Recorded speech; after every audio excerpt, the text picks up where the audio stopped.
কাজ সম্পূর্ণ না হওয়া পর্যন্ত বন্ধ রাখা হচ্ছে মালদহ শহরের অন্যতম ব্যস্ত ব্যবসায়িক কেন্দ্র নেতাজি কমার্শিয়াল মার্কেট।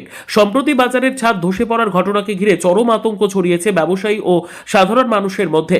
ইতিমধ্যেই বাজারের 144টি দোকান বন্ধ রাখার সিদ্ধান্ত নেওয়া হয়েছে।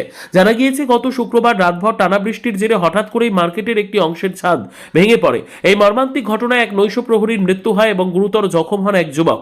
ঘটনার পরই নড়ে চড়ে বসে প্রশাসন ও বাজার কর্তৃপক্ষ।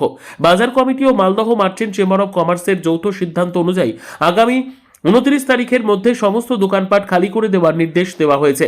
ইতিমধ্যে বহু ব্যবসায়ী তাদের দোকানের মালপত্র সরিয়ে নিতে শুরু করেছেন। স্থানীয় সূত্রে জানা গিয়েছে, কয়েক দশক পুরনো এই মার্কেট ভবনটি দীর্ঘদিন ধরেই জরাজীর্ণ অবস্থায় ছিল। একসময় এখানে মূলত সবজি বিক্রেতারা ব্যবসা করতেন। পরে সেই বাজার অন্যত্র সরিয়ে নেওয়া হলেও ধীরে ধীরে এখানে মুদিখানা ও অন্যান্য ছোট ব্যবসা গড়ে ওঠে এবং বহু দোকান ও গোডাউন তৈরি হয়। ঘটনার পর আতঙ্কিত ব্যবসায়ীদের একজন দামোদর দাস বলেন, যে কোনো সময় আবার ছাদ ভেঙে পড়তে পারে। এই ভয়েই দোকান গুটিয়ে নিচ্ছে। কয়েকদিন দোকান বন্ধ থাকবে বলে জানানো হয়েছে। আপাতত টিনের ছাউনি করার কথা বলা হয়েছে। পাশে মানে ছাদের এক অংশ মানে সিলিং ছাদের এক অংশ ভেঙে পড়ে গেছে। একজন নাইট গার্ডও মারা গেছে। ভয় আমাদেরকে, হ্যাঁ, আরও যদি এদিকেও ভেঙে পড়ে আমাদের ভয়ে ভয়ে দোকানদারি করছে। আমাদের কাল থেকে মানে দোকানদারি বন্ধ রাখতে হবে। এখন তো এরা এখন ডিএম এর সাথে কি হবে মিটিং কালকে করবে বলছে, তারপর কি ব্যবস্থা হবে বোঝা যাবে। কবে থেকে বন্ধ থাকবে আপনি? আজ থেকেই মনে কর বন্ধ, আজ থেকেই বন্ধ। কালকে ভেঙে তাহলে গুছিয়ে নিচ্ছেন? হ্যাঁ, এখন দোকান মাল টাল বাইর করবো, ওপরে ছাদ ভাঙবে। ছাদ ভেঙে আমাদের টিনের চালা আপাতত করে দেবে বলেছে। বলছে তো। কোথায় যাবেন এখন তাহলে? এটা দোকানে এখন ব্যবসা বন্ধ রাখতে হবে বন্ধ থাকবে অনির্দিষ্টকালের জন্য নাকি? না ওই 1-1.5 মাস ছাদ ভাঙতে টাইম লাগবে না, ওইটাই।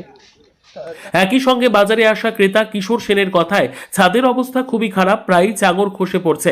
প্রাণের ঝুঁকি নিয়ে বাজার করতে আসতে হচ্ছে, খুবই ভয় লাগছে। প্রতিদিন বাজার করতে আসে এখানে। এখানে হঠাৎ করে আমি জানতাম না, এরকম প্রতিদিন আসি। আজকে আমি অনেক 3 দিন থেকে আসিনি, হঠাৎ আজকে এসেছি। শুনছি নাকি এরকম একটা ঘটনা ঘটে গেছে, দুর্ঘটনা এখানে। হ্যাঁ, আমি শুনলাম ছাদের চাই ভেঙে পড়েছে। এখন একজন শুনলাম মারা গেছে, যদিও আমার জানা নাই। তো এখন এসে শুনলাম, আমি বাজারে এসে শুনলাম। একটু তো আতঙ্ক লাগছেই। আর যেভাবে ছাদগুলো হয়ে আছে অবস্থা, তাতে যে কোনো মুহূর্তে যে কোনো রকম এরকম যেহেতু একটা ঘটনা ঘটে গেছে, তারপরে আবার যে ঘটবে না এর কোনো নিশ্চয়তা নেই।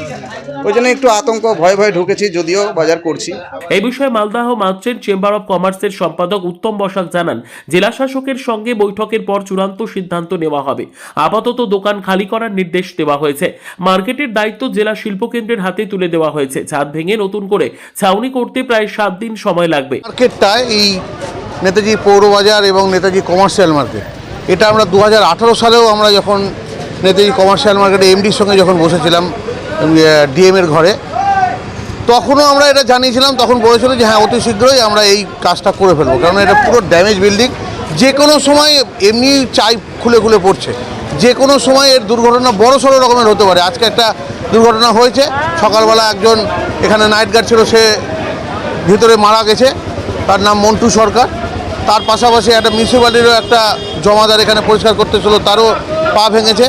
আমরা এটা বহুদিন ধরে চিঠি করে যাচ্ছি কমার্শিয়াল স্টেটকে, এটাকে ইমিডিয়েটলি করার জন্য। গাফিলতি আমরা যদি বলি তাহলে কমার্শিয়াল স্টেটেরও হচ্ছে, মিউনিসিপ্যালিটিও এর মধ্যে কোনো রকম দায়িত্ব নিচ্ছে না। আমার মনে হয় যদি দায়িত্ব নেয় তাহলে আমাদের এই বাজারটা বেঁচে যায়, কারণ এখানে অনেক কজন দোকানদার আছে, সেই দোকানদারগুলো কিন্তু ডিপ্রাইড হচ্ছে, যে কোনো সময় ক্ষতিগ্রস্ত হতে পারে। প্রশাসনের এই সিদ্ধান্তে একদিকে যেমন নিরাপত্তা নিশ্চিত করার উদ্যোগ নেওয়া হয়েছে, অন্যদিকে হঠাৎ বাজার বন্ধ হয়ে যাওয়ায় ব্যবসায়ীদের মধ্যে আর্থিক অনিশ্চয়তাও দেখা দিয়েছে। মালদহ থেকে জিএম মমিন, লোকাল 18 বাংলা।